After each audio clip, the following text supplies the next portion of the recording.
What's up, everybody? Forrest McFeed is here of Dynamic Media Services.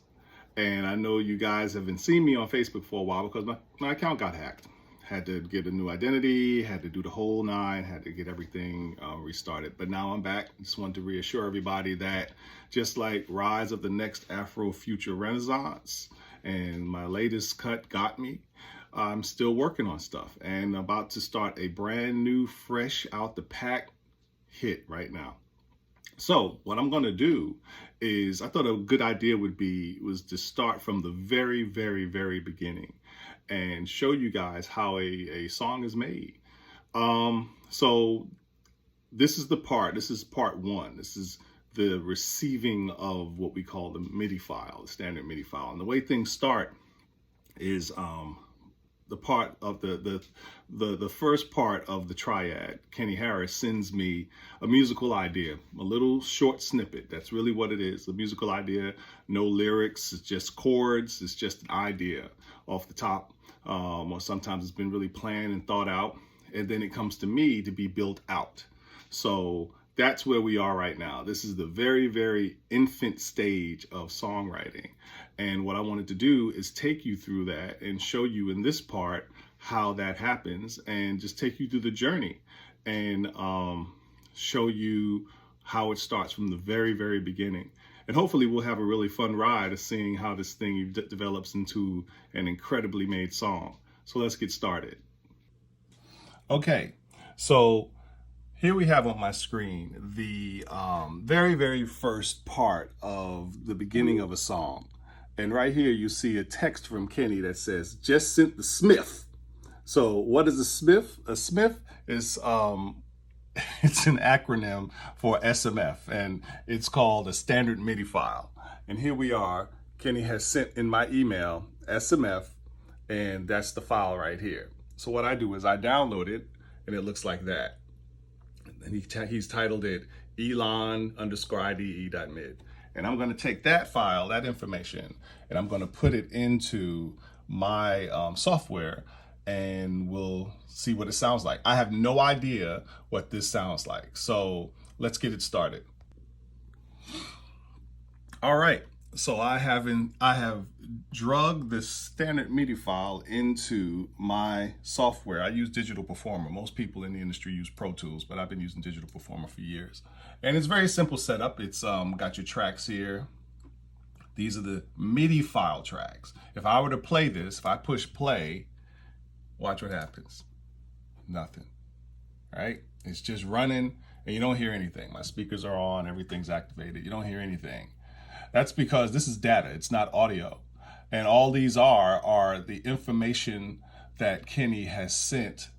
And it's just dots and dashes and ones and zeros. And I can tell by having done this for a while that these are his chords. And this is the most exciting part for us. Here at DMS, we love the sound of a good chord. So again, I have no idea what this is going to sound like. I'm just running it, and I'm just doing this to show you guys how it's going to turn out. I don't know. I'm as excited about finding out how this sounds as you guys are. So what I'm going to do is I'm going to assign, see, he tells me this is an electric piano sound, this is a slap bass sound, slap bass 2, kit, main bass, dream voices, blah, blah, blah. And he sent me, as you can see, 7 tracks. And what I'm going to do is I'm going to assign these sounds to my little friends over here. These are called virtual instruments. And these virtual instruments give me the access to different types of sounds. I'm sure you guys are familiar with this setup. It's like a drum machine. It's called BPM. This one is called Addictive Drums. BPM gives me more of that electronic hip hop sound, and the Addictive Drums gives me more of a live drummer sound. And this is where I get all my chords from. And this is where I get all of this is called arcade output. This is where I get a lot of the interesting samples that we have. Now, these things, they provide sounds, but they don't provide a song. So it's still up to me to put together the great sounds and the great songs. These are just resources that I use. So let's start playing around and let me assign some sounds and let's see what happens.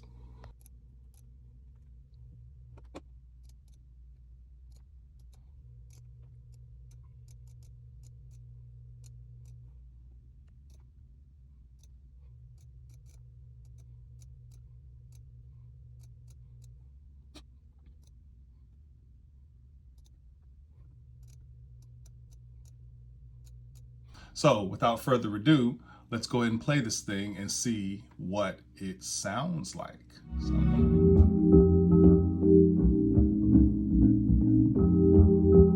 So you guys can probably hear that.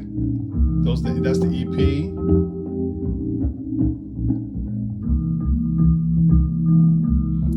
And at this point, I can change that EP to anything I want.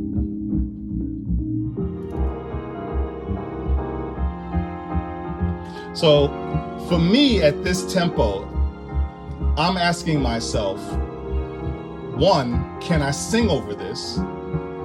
Two, can I sing over this at a tempo that's comfortable for me as far as notes are concerned? And I'm thinking, well, what about the vocalists? Will they be able to handle it?